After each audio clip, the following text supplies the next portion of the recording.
on the News Channel 5 network. This is OpenLine.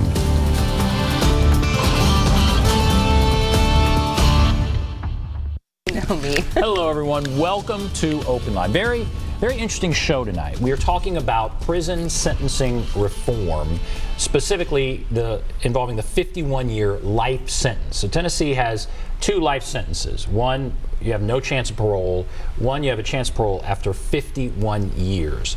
Not all states do it the way Tennessee does it. And so we're going to talk about that tonight, talk about efforts in the legislature to change that, and we want to hear, of course, what you have to think. Happy to have with us Rev Jeanne Alexander, Director of No Exceptions Prison Collective. Thank you for being here. Hi, Ben. Thanks for having me. You've been on before. We appreciate it. Rev Jeanne Alexander, you were a pastor in prison, right? Mm-hmm. I was a prison chaplain. Yeah, prison chaplain. Yeah, I've got an attorney before that. I've got that kind of dual law theology background. And is that what brought you to these issues? This concern about sentencing and prison sentences? It was, honestly. It was my experiences working with prisoners and their families. It was also my experiences working with correctional officers who had been long-time employees, and understanding the reality that, you know, people think about violent offenders, and one of the things I learned from correctional officers early on, they're like, you know, the people you have the least to fear from in here are folks who came in on a first-degree murder charge, because that was a specific instance. There was often like a psychotic break. I mean, it's a very particular crime, and they were the ones that gave folks the least trouble in prison. They had the lowest disciplinary rates, and so that kind of blew my mind. But really, it was getting to know people themselves and understanding everyone has a story, and the crime of murder is horrific, and that is absolutely true. And there is also a story to be told and understood. And the more I got to know people, and then I began to understand the law in Tennessee, where no one does have a chance at redemption. There is no chance in Tennessee. And how out of step we were for the rest of the country, and realizing that some of these people who I'd met who had transformed after going in as a 19-year-old and now as a 42-year-old, not at all that same young, impulsive person, and then realizing they would all die in prison when they weren't given a life without parole sentence. I'm not the kind of person that can ignore that. And so that's what we're going to talk about tonight. We're talking about the life sentence, right? So Tennessee has 2, well, all right, so we have a life sentence, no chance of parole. Right. We have a death sentence, so you can be sentenced to death. Right. That's the worst crimes. Then you have a life sentence, no chance of parole. A jury assigns that. Is that right, or does a judge? Right, absolutely, because, yes. And then you have what you're concerned about, the life sentence with a chance for parole. Right. And what is that? Okay, so prior to 1995, Tennessee's life sentence with the possibility of parole was at about 25 years. Now, I think that something that's important for people to understand is that here 25 years, that isn't someone gets out at 25 years. We've got a pretty tough parole board in the state of Tennessee, and on average, a lifer going up for parole will go up 2, 3, 4 times. And so it takes a while to get out of prison, even if you've got a great disciplinary history since you've been in prison, but there was a chance. Mm-hmm. In 1994, to give a little bit of background on this, the Clinton administration passed this huge Omnibus Crime Act, which put more police on the streets, it increased funding for law enforcement, and the other thing that it did was doubled or tripled the sentences for a slate of crimes.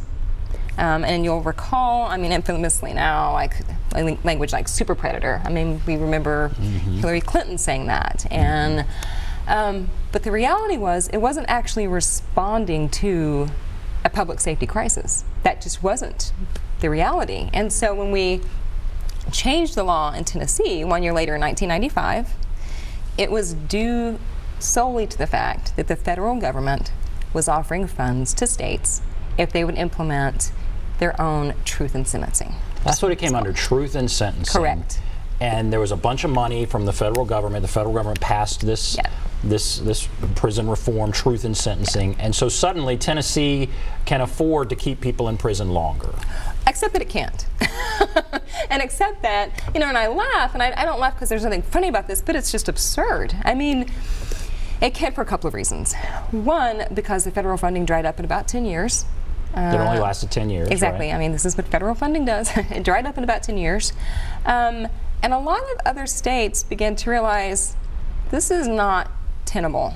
We're not going to be running prisons at some point. We're going to be running retirement homes for people who are chronically ill. And so the projected cost, when the Tennessee legislature looked at this in '95 and passed the bill, for all 11 crimes that it increased the sentences for, the projected cost for 10 years was about $60 million. And even then, the debate, and I've gone back into the archives and listened to the debate, and it's actually really depressing because it's only 20 minutes and there's no discussion about, is there an uptake in recidivism? Are these people getting out and committing more crimes? It was just about the money. The debate was, how are we going to pay for this when the federal funding dries up? Well, you've got 11 crimes, about the projection of $60 million over 10 years. If you take the 51-year life sentences alone, and let's say project those out at 40 years, right? Because that's the upper level that someone can survive in prison if they go in at a really young age. See, I'm fascinated by that. Yeah. I'm going to take even a step back. So all right. So we have death sentence, life without parole, then life with parole. Right. Under life with parole, you're eligible for parole at 51 years. Is that right? Yes, except that you're not gonna. But there are these actuarial studies that indicate almost no one lives 51 years in prison. It's very, very rare. Is that right? Right. So what you're essentially saying is there's life without parole and then life with parole. When the first shot at parole is after 51 years, they're never going to get out. Right. What we call that is Tennessee's hidden death penalty. And so for the about 1,200 folks who have that sentence right now, what it's actually going to cost is $2 billion. Now, that's way off from the projections that were made. Even if you extend that 10-year projection out to 40, still they're way off the mark, and we're only talking about one of those sentences. Yeah, and so there is no chance. I mean, is there any chance at all? Well, a 1.5% chance. 1.5% chance. But realistically, that is a death sentence. I mean, that's the fact. Right. I think one of the things that's so puzzling for those of us who are working really hard to reform this law, number one, it's not radical. We're trying to actually do something fairly conservative and take it back to the 1989 sentencing structure, where folks would have a chance at about 25 years, and that's an absolute floor. They have to do an absolute minimum of 25 years. And we won't, the legislation that's being proposed doesn't touch life without parole.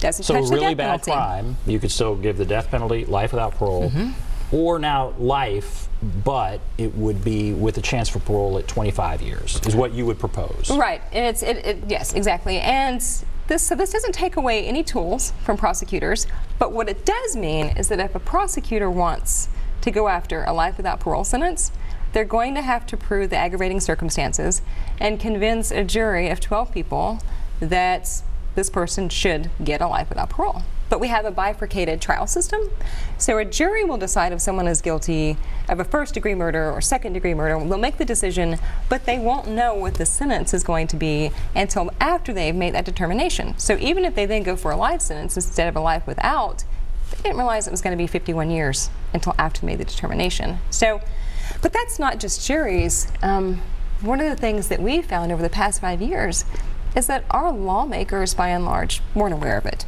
Nobody's aware of this. I mean, that's one of the most kind of troubling and surprising things, is that people are just kind of oblivious to what that means. They presume if you've got life and not life without, you're going to come up for parole. Right. It is interesting, we have life and then life with parole. I mean, truth in sentencing, okay, people might say, well, if it's life, then it should be life. It's what it says, life. And so the truth in sentencing, all right, you're in there for life. The question is, when should parole be?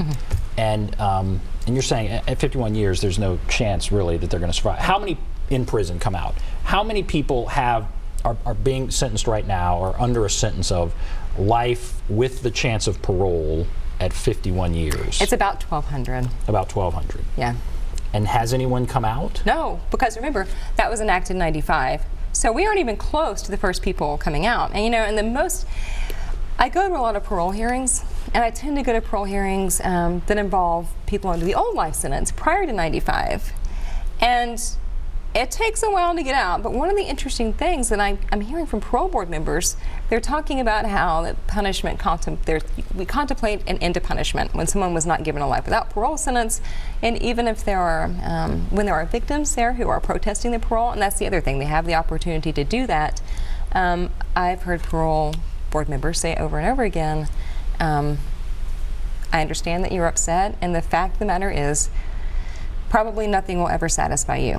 And I've heard them say, and you know, and they've said that would probably be true for me as well, but we are balancing interest in society and trying to reach some notion of real justice and balance for the common good. And so the idea is that someone can be held accountable and then eventually one day have a chance to go back to the community, particularly if they have been able to show rehabilitation, some transformation during that time. And I'm not sure how much it's on our parole board's radar that they're going to stop seeing any lifers come up for parole fairly soon. Those are going to disappear.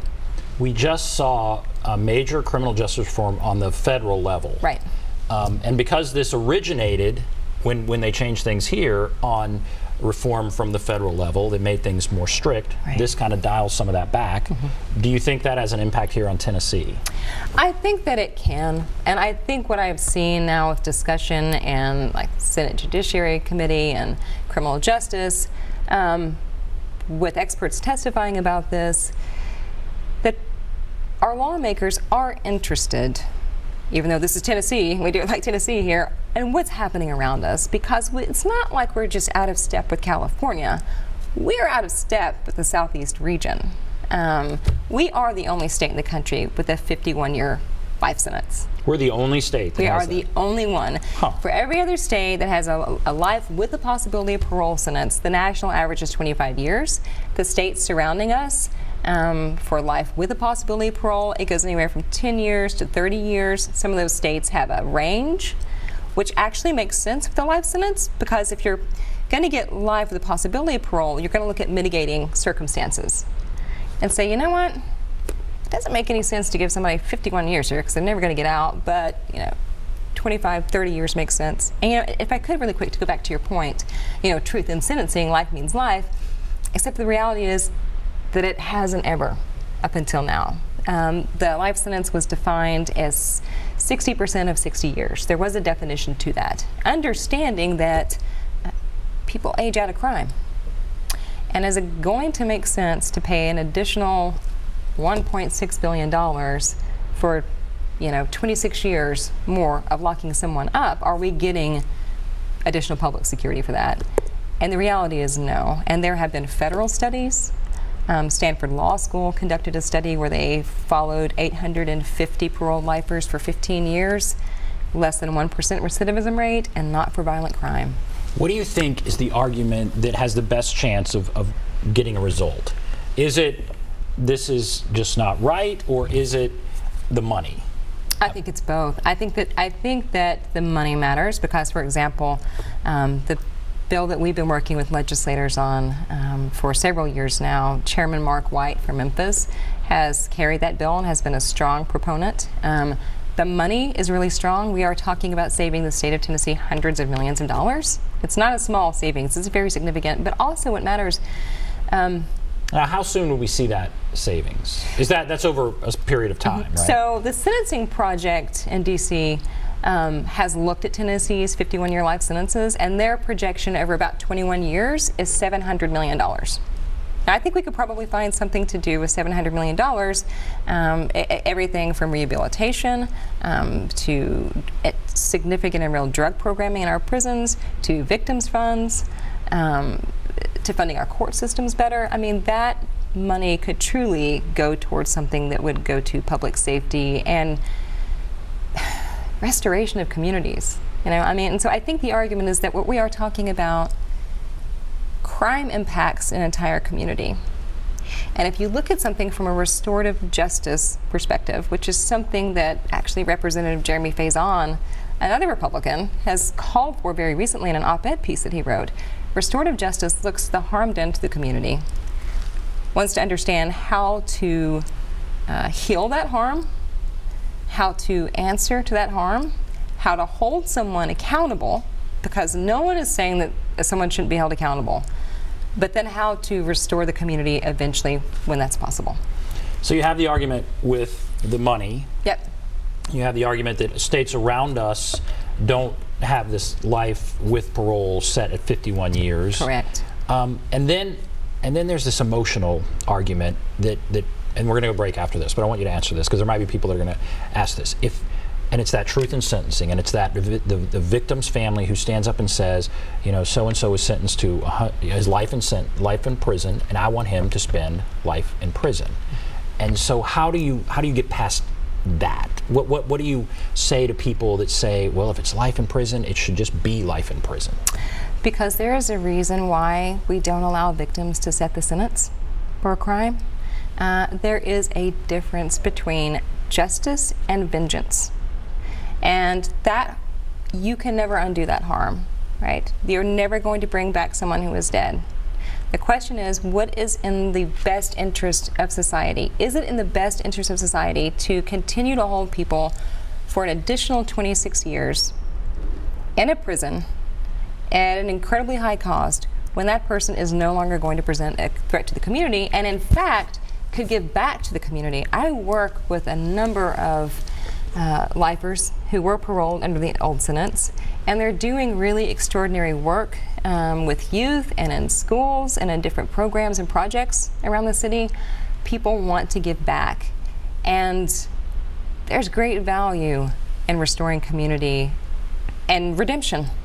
And the other thing is that in those worst case scenarios, you're still not taking away the life without parole. Oh no, right? None of the legislation that's been on the table, that's been proposed, touches life without parole. There would still be that option. It doesn't touch the death penalty. Right. That is still there. All we are saying is, yes, let's have some truth in sentencing. If we're going to say there's a third option in this state with life with the possibility of parole, then let's mean that, and let's go back to what we've done historically in the state of Tennessee.